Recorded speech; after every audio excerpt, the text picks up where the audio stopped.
The daily life we perceive with our five senses is not reality. Quantum physics has shown that space and time are illusions of perception. Therefore, our bodies cannot truly be a reality if they occupy this space. Ernest Rutherford performed an experiment in Manchester that revealed to him the shape of the interior of an atom. Scientists were shocked to discover that the atom is almost entirely empty space. The question then became, how could this empty atom possibly make the solid world around us? Our true consciousness does not exist in our brains or in our bodies. But this illusion of our individual bodies, along with the misinformation of our true origins, has manifested the idea that we all think independently from one another. With this misunderstanding, it would seem impossible to scientifically explain telepathy, clairvoyance, spiritual mediums, and other phenomena dealing with transferring information between sources without physical means of communication. But when you understand that there is a common spiritual bond between all things in the universe, and that we are all part of one divine intelligence, no phenomena is unexplainable. This simple understanding fills all the holes in modern religions. It explains reincarnation, déjà vu, predictions of the future, and literally every event, occurrence, or anomaly ever experienced.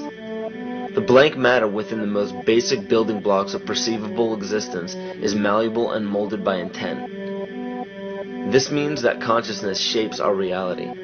This seems difficult to accept for most, and it is quite understandable. In modern times, we are taught from an early age how to think rationally and tangibly. This is a very left-brain method of education, and it has more harmful effects than it's given credit for. The left brain deals with logic, details, facts, patterns, practicality, science, and math, as the right brain deals with feeling, intuition, symbols, images, risk-taking, philosophy, and religion.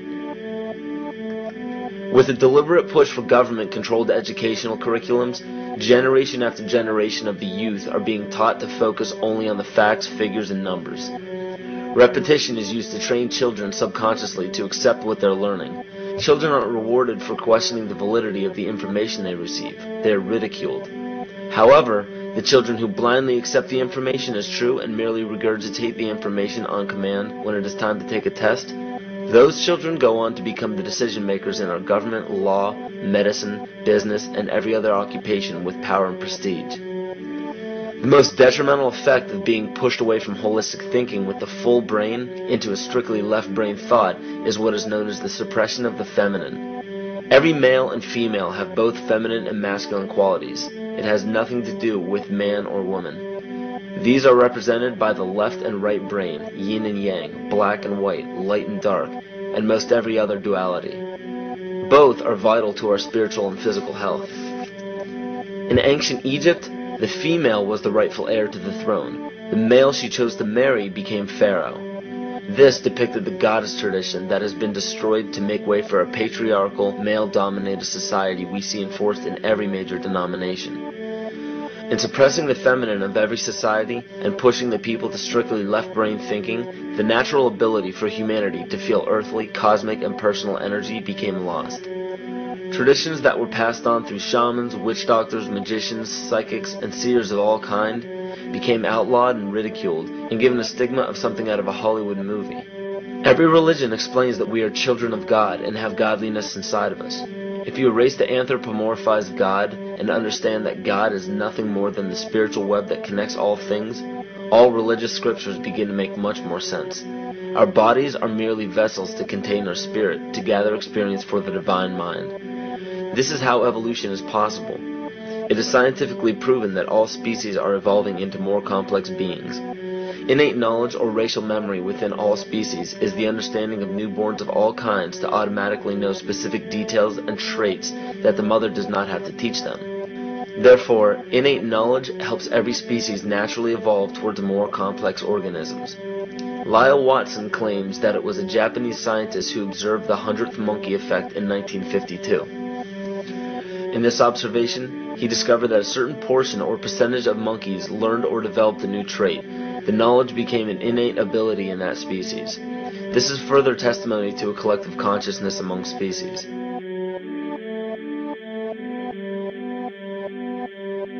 Everything in existence has a natural vibration to it, from our atoms all the way to the vastness of the universe. To show a simple connection between the earth and our bodies, take a look at our body's harmonic focal points, better known as our chakras.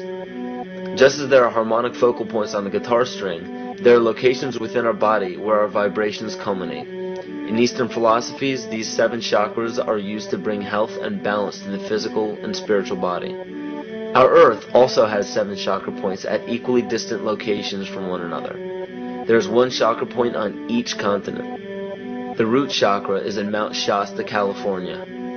The sexual chakra is in the Isle of Sun, Lake Titicaca in South America. The solar plexus chakra is in Uluru Kata Juta in Australia. The heart chakra is in Glastonbury or Shaftesbury, England. The throat chakra is where the Great Pyramids of Giza in Egypt are. The heart chakra is at Kuhe Malak Sia in Iran. And the crown chakra is at Mount Kailas in Tibet. Scientifically, this is explained because at the core of our Earth there is a molten iron crystal that resonates at approximately 7 Hertz. There are energy vortexes all over the Earth where electromagnetic energy emanates. There are also several vile vortices surrounding the equator where strange anomalies occur, such as radio and compass malfunctions, as well as plane and ship disappearances. You may have heard of a few of these. So the intangible parts of our existence, such as emotions, are part of the true reality of higher consciousness. If emotions are part of a realm that we cannot experience with our 5 senses, then how is it that we are all aware of our emotions? What most people believe to be emotions are not truly the emotion itself. What we are experiencing is the physical manifestation of these emotions. Anger causes disturbance in the psyche, which manifests itself in the ego. These manifestations cause the heart rate to increase, body temperature to rise, and spawn many other physical traits that signify anger.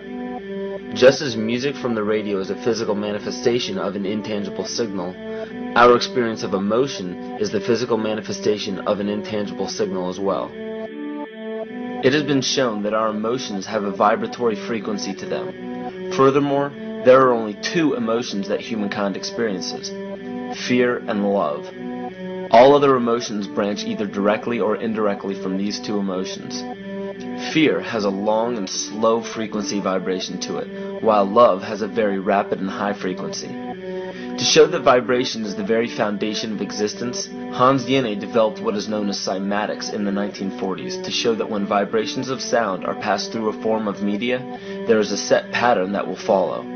When the frequency increases, the media develops into a more complex pattern.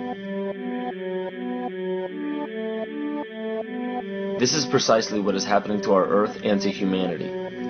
There are 64 possible codes of amino acids in our DNA structure made from 4 elements: carbon, oxygen, hydrogen, and nitrogen.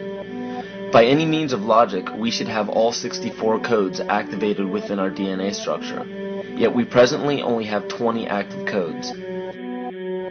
And of these 64 possibilities, it appears that only 20 of these codes are turned on right now for us, the 20 amino acids. There is a switch that turns off and turns on where those coding sites lie, and that the switch for that turning off and turning on is what we call emotion. And this is the first time that we've ever seen the patterns of emotion directly physically linked to human genetic material.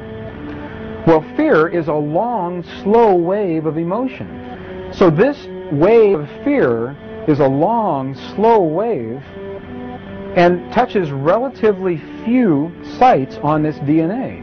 So an individual living in fear is limited to the number of antennae that they have available to them, whereas an individual living in the pattern of love, this is love in DNA, you can see it's a higher frequency, shorter wavelength. We have many more potential sites for coding along that genetic pattern. This information, this is amazing. This is the first time we've ever had a hard digital link between emotion and genetics. This is important to understand because another researcher named Vladimir Popanov measured tiny particles of light called photons inside a vacuum tube. The photons were scattered as expected. A sample of DNA was then entered into the vacuum tube and they measured the photons again. They found that the particles of light aligned themselves along the axis of the DNA. Then, as they removed the DNA sample, the photons remained aligned to the same form of the DNA, even though no DNA was present. This is what is known as the phantom DNA experiment. Science has now bridged a very important gap between physical and ethereal, or spiritual. Our emotions directly affect the structure of our DNA, which directly shapes the physical world we experience every day. So the messages left by the ancients that we've explained here were more than just prophecies about a one-world government or a new world order.